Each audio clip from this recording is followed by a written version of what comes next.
pour reprendre et continuer l'action. Ça, c'est une évidence.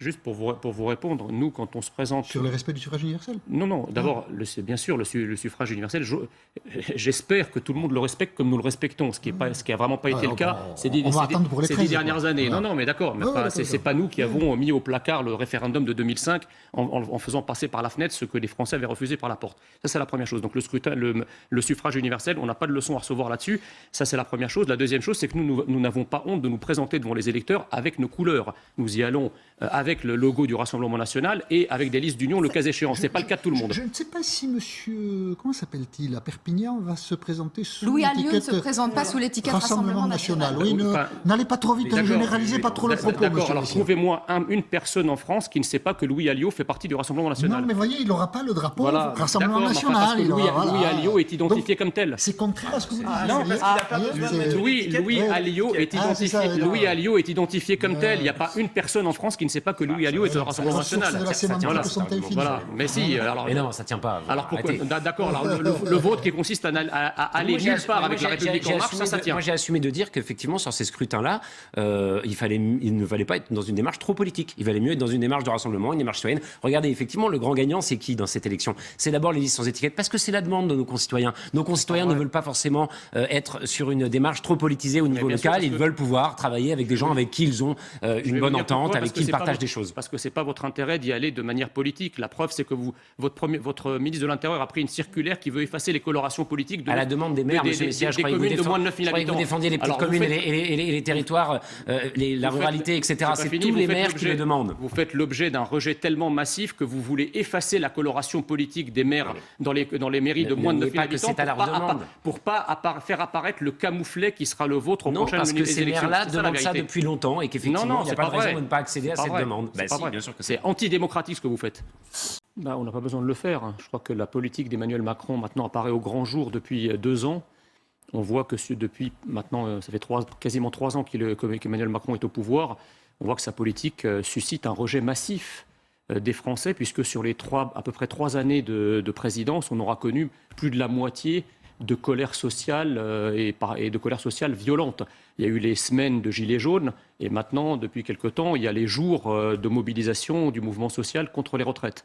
Donc on a bien sûr des enjeux locaux, puisque tous nos maires, les 12 mairies, 13 avec Béziers que nous administrons, les maires seront vraisemblablement reconduits, donc ils sont plébiscités par leurs administrés. Il y a bien entendu des enjeux nationaux, c'est toujours comme ça. Et d'ailleurs, la République. C'est pas désolant pour l'un et l'autre que ce soit un enjeu national et pas des enjeux locaux. Mais c'est toujours comme ça. D'ailleurs, la République en marche sait très bien qu'ils font l'objet d'un rejet massif. La preuve, c'est qu'ils n'affichent pas leur logo et leur couleur. Enfin, ils évitent de le faire partout où ils le peuvent, histoire de ne pas paraître comme LREM et comme membre de la majorité présidentielle. Si le gouvernement souhaite associer les élus dans le travail de détection, faire dialoguer les acteurs de terrain pour que tout le monde ait le même niveau d'information, c'est une bonne méthode, non? C'est une bonne méthode, mais je crains qu'elle ne soit pas suffisante. Parce que le communautarisme, si vous voulez, faut-il nommer le mal. Si à chaque fois qu'on pointe du doigt des dérives communautaires ou des revendications communautaires, on parle de stigmatisation, ça revient à qualifier le réel de stigmatisation. Donc on ne peut plus parler du réel. Et si on ne peut plus parler du réel et mettre des mots sur le réel, alors on ne peut pas agir contre le réel.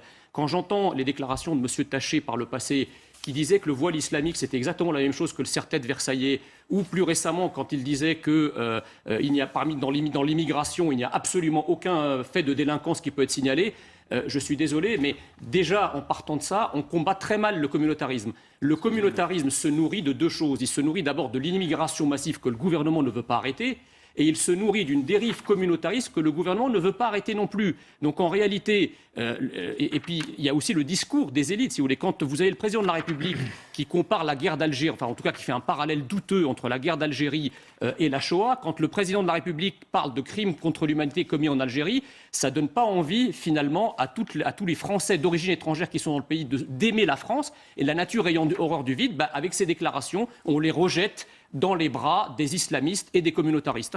Il y a des gens qui doivent repartir, ils repartent, les chiffres augmentent. Donc nous prenons nos responsabilités, nous avons un bilan à la matière. Vous, à part des incantations et de la stigmatisation, on n'est pas au pouvoir. ça n'est pas autre Quand on sera chose. au pouvoir, vous verrez.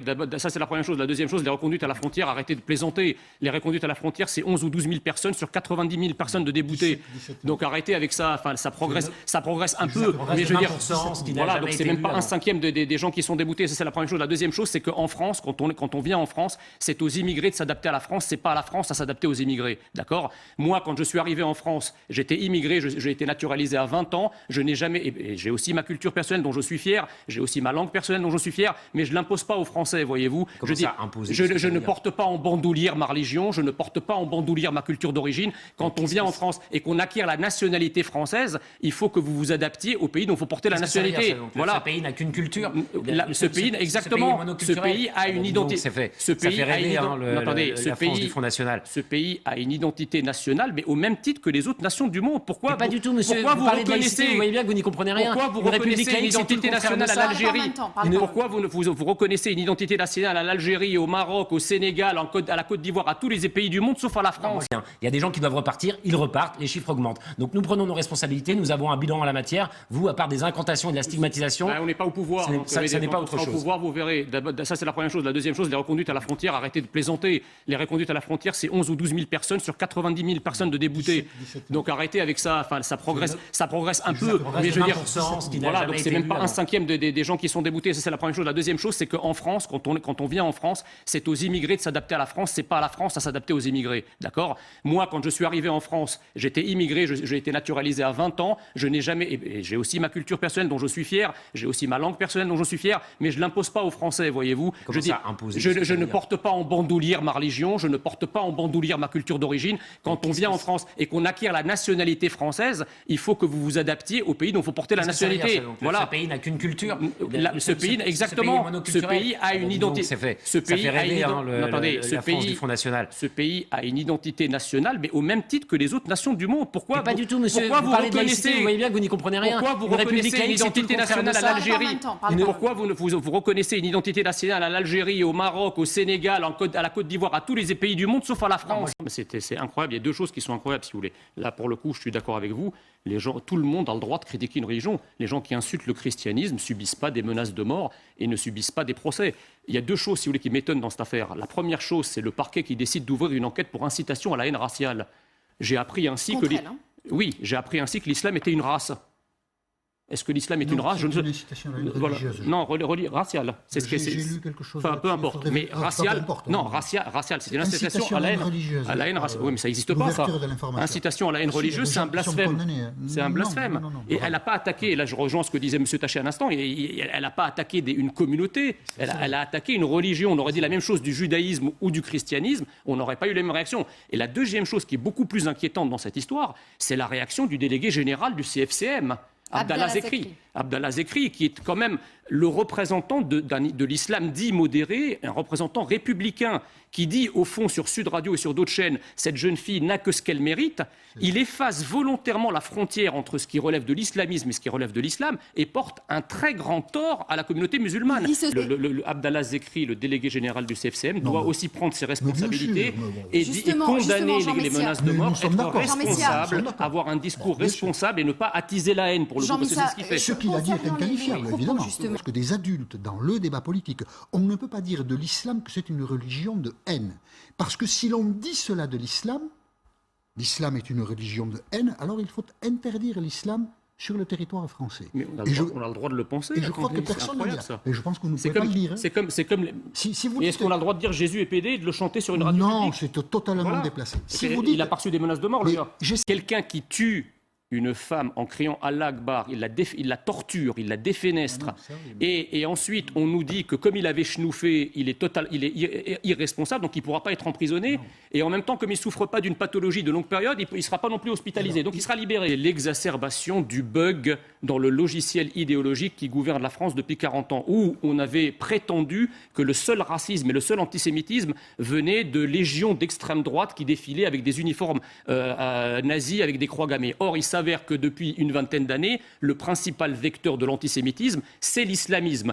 Donc là, on a beaucoup de mal. C'est-à-dire que l'idéologie qui nous gouverne considère, après tout, que si l'antisémitisme ou le racisme proviennent de gens de la diversité, il est tout à coup moins grave. Mais non, il est aussi grave. Jean Messia, ça ne Évidemment choque qu'il est pas. aussi grave. Le principe formel est très choquant parce qu'effectivement, il brouille la séparation du pouvoir. Mais sur le fond, tout le monde est révulsé par l'idée qu'un meurtrier soit libéré juste parce qu'il avait fumé de la bœuf, quoi. Excusez-moi. Alors pourquoi vous racialisez ce débat? Pourquoi vous ramenez ça au fait parce que je vais vous On n'est pas répondre. obligé d'à chaque fois vouloir Mais si, ramener je vais tout vous à cela, ré- parce si, que ça n'a aucun rapport. Je vais pour vous le coup. répondre parce que si le meurtrier ne s'était pas appelé Kobili Traoré, mais s'était appelé Paul Robert et qu'il était blond aux yeux bleus, il aurait été condamné. Voilà la vérité. Mais si, c'est exactement ça. Non, c'est la vérité. Quand on C'est a la des débats vérité. qui peuvent commencer à être un peu intéressants, Mais si. vos obsessions Non, reprennent non, le non, dessus. c'est pas et vous dites l'obsession. n'importe quoi. C'est pas Vous l'obsession. croyez sincèrement ce que vous êtes en train de Oui, dire? je le crois. Mais alors, vous voyez bien que vous n'êtes pas du tout pour l'indépendance de la justice. Parce que le Vous êtes en racisme. train de dire quoi alors finalement? Parce que le racisme. Déroulez un peu, c'est quoi alors? C'est que les juges sont forcément tous d'affro-gauchistes du syndicat de la magistrature et que la Parce que la diversité justice est est- toujours défendue par les Parce juges. que la justice. Allez-y, on connaît Attendez, le discours. mais parce que la justice n'est pas politisée. Bien sûr qu'il y a des juges Ah, bah politisés. voilà, donc on y arrive. Bien sûr qu'il y a Donc, des juges. finalement, Le syndicat de la magistrature, c'est c'est pour ça que vous quoi n'arrivez pas à avoir un avis sur l'indépendance de la justice parce que vous considérez qu'en réalité elle est politisée et qu'il faudrait donc certainement. Mais la donner une coloration politique. C'est ça, en fait. je vais répondre, la véritable indépendance de la justice consisterait à interdire aux juges de se syndiquer s'ils veulent être neutres. Oui, Voilà, d'accord, on c'est y comme vient. les préfets. Les préfets sont pas syndiqués. Voilà, il y a des métiers qui exigent une indépendance et une neutralité totale. Or, quand le syndicat de la magistrature représente, je ne sais plus, 40 ou 50% des juges, on ne peut pas dire que la justice soit totalement indépendante. Vos Excusez-moi. propos sur cette affaire Voilà. sont vraiment terribles, alors qu'effectivement on parle pourtant de quelque chose de très grave. C'est une bonne méthode, mais je crains qu'elle ne soit pas suffisante. Parce que le communautarisme, si vous voulez, faut-il nommer le mal. Si à chaque fois qu'on pointe du doigt des dérives communautaires ou des revendications communautaires, on parle de stigmatisation, ça revient à qualifier le réel de stigmatisation. Donc on ne peut plus parler du réel. Et si on ne peut plus parler du réel et mettre des mots sur le réel, alors on ne peut pas agir contre le réel. Quand j'entends les déclarations de M. Taché par le passé, qui disait que le voile islamique, c'était exactement la même chose que le serre-tête versaillais, ou plus récemment, quand il disait que il n'y a dans l'immigration, il n'y a absolument aucun fait de délinquance qui peut être signalé, je suis désolé, mais déjà, en partant de ça, on combat très mal le communautarisme. Le communautarisme se nourrit de deux choses. Il se nourrit d'abord de l'immigration massive que le gouvernement ne veut pas arrêter, et il se nourrit d'une dérive communautariste que le gouvernement ne veut pas arrêter non plus. Donc en réalité, et puis il y a aussi le discours des élites, si vous voulez. Quand vous avez le président de la République qui compare la guerre d'Algérie, enfin en tout cas qui fait un parallèle douteux entre la guerre d'Algérie et la Shoah, quand le président de la République parle de crimes contre l'humanité commis en Algérie, ça ne donne pas envie finalement à tous les Français d'origine étrangère qui sont dans le pays d'aimer la France. Et la nature ayant horreur du vide, avec ces déclarations, on les rejette dans les bras des islamistes et des communautaristes. En France, quand on vient en France, c'est aux immigrés de s'adapter à la France, c'est pas à la France à s'adapter aux immigrés. D'accord ? Moi, quand je suis arrivé en France, j'étais immigré, j'ai été naturalisé à 20 ans, je n'ai jamais, et j'ai aussi ma culture personnelle dont je suis fier, j'ai aussi ma langue personnelle dont je suis fier, mais je l'impose pas aux Français, voyez-vous. Comment ça, imposer, je qu'est-ce que ça ne veut dire porte pas en bandoulière ma religion, je ne porte pas en bandoulière ma culture d'origine. Quand on vient en France et qu'on acquiert la nationalité française, il faut que vous vous adaptiez au pays dont il faut porter la Qu'est-ce que ça veut nationalité. dire, ça ? Donc, Voilà. Ce pays n'a qu'une culture. Ce pays, exactement. Ce pays a une identité. Ça fait rêver, la France du Front National. Ce pays a une identité nationale, mais au même titre que les autres nations du monde. Pourquoi Mais pas du tout, monsieur. Pourquoi vous parlez de laïcité, vous voyez bien que vous n'y comprenez rien. Pourquoi vous Une république reconnaissez une laïque, c'est tout le identité contraire de nationale à ça. l'Algérie Parle pas. Pourquoi vous reconnaissez une identité nationale à l'Algérie, au Maroc, au Sénégal, à la Côte d'Ivoire, à tous les pays du monde, sauf à la France? Moi, je suis un démocrate. Voilà. La France a une identité nationale qui doit être respectée, ne vous en déplaise. Je